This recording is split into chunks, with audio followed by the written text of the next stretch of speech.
Kita semua pasti berpikir bakal capres yang sudah keliling kemana-mana itu dibiayai oleh parpol yang mengusungnya.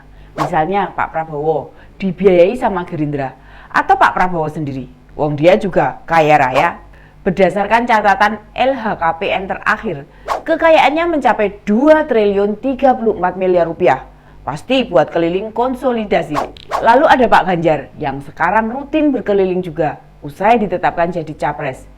Berdasarkan data mencapai 11,7 miliar rupiah, jauh sekali dengan Pak Prabowo. Nah, kalau keliling, ya naik pesawat komersial di kelas ekonomi. Seperti dulu waktu Pak Jokowi kampanye juga. Bagaimana dengan bakal calon presiden dari Koalisi Perubahan? Ini dia, info terkini Widya. Pakai PKS sama Demokrat itu mereka sesudah deklarasi itu kan bulan puasa. Di bulan puasa itu saya sempat bilang jangan sampai kita ada aktivitas politik dulu.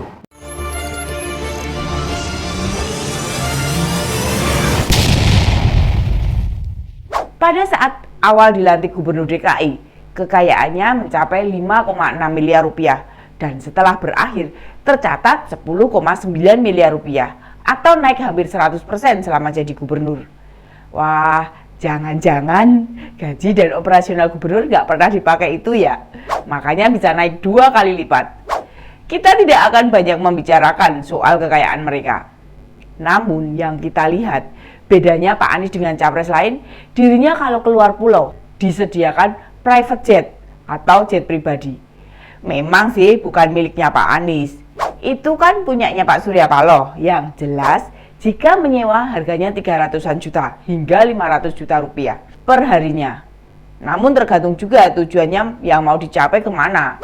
Makin sulit lokasi tentu makin mahal. Dan Pak Anies inilah yang sudah sejak awal kesana kemari sebagai bakal capres, setidaknya karena ditetapkan mulai dari awal Oktober lalu. Bila sebulan berkunjung keluar pulau 4 kali, maka sudah keluar uang untuk private jet antara 960 juta sampai 1,6 miliar. Itu baru biaya pesawatnya loh, belum akomodasinya, belum konsumsinya, penyelenggaraan acara, pengamanan, dan lain sebagainya. Dari mana duit operasional tersebut? Rupanya selama ini baru Nasdem yang membiayai berbagai aktivitas Pak Anies. Sedangkan Demokrat maupun PKS belum pernah kasih bantuan ke mantan Gubernur DKI Jakarta itu. Kebetulan dukungan diberikan jelang puasa dan dirinya puasa tidak keliling. Lah, padahal habis lebaran ini sudah berjalan sebulan lebih. Apakah PKS dan Demokrat sudah keluar uang? Kayaknya sih belum. Paling event atau numpang kegiatan partai sekalian. Misalnya acara milad PKS ke-21 kemarin, kan Pak Anies datang juga. Kalau dikira-kira, mantan Mendikbud tersebut sudah datang ke 60-70 kabupaten kota di Indonesia. Lah, nggak keluar biaya.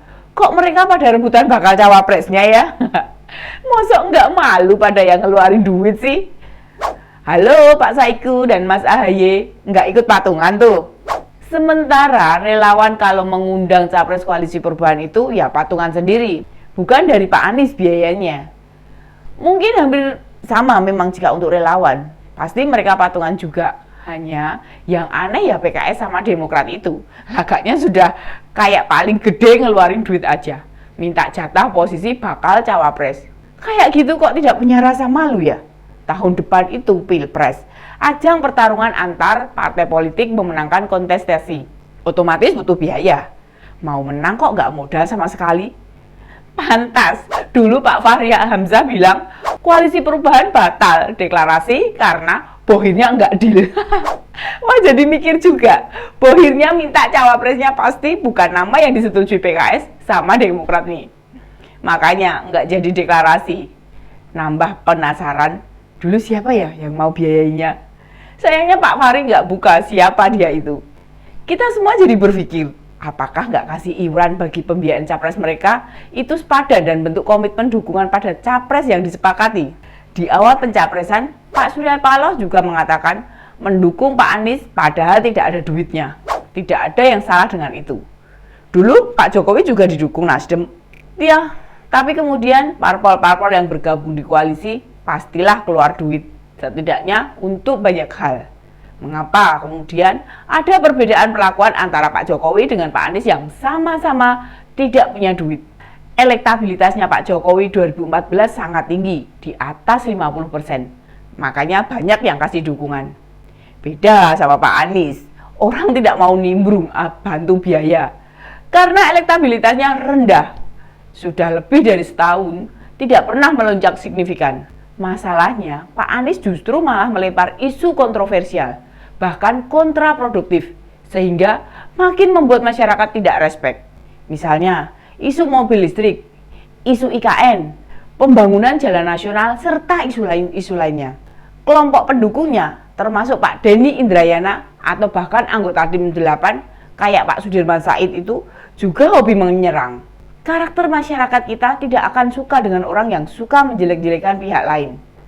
Koalisi Perubahan mestinya belajar dari Pak Prabowo. Sekarang hampir tidak pernah nyinyir ke siapapun, termasuk ke Pak Jokowi. Bahkan belum lama bilang Pak Anies dan Pak Ganjar juga sahabatnya Pak Prabowo. Bukankah pernyataan-pernyataan begitu akan menimbulkan simpati publik?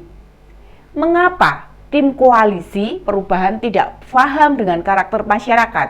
Kita tahu mereka menyerangkan supaya dapat serangan balik. Namun strategi playing victim kalian terbaca. Pengen dinistakan tapi dengan mengejek duluan. Itu salah besar. Apakah kabar munculnya mahar 3, miliar yang terjadi pada kader Nasdem untuk jadi caleg urut nomor 2 DPR RI sebagai biaya iuran kampanyenya Pak Anies? Meski DPW Nasdem Jawa Barat sudah membantah, tapi nominal 3,5 miliar adalah angka yang fantastis. Sebelumnya juga di Demokrat Jawa Barat disebut meminta 500 juta untuk menempati nomor urut 1 di DPR RI. Apakah biaya-biaya yang dikenakan pada caleg menjadi logistik dalam pemenangan Capres Koalisi Perubahan? Bagaimana dengan kualitas demokrasi kita bila mahar-mahar beginian masih saja terjadi?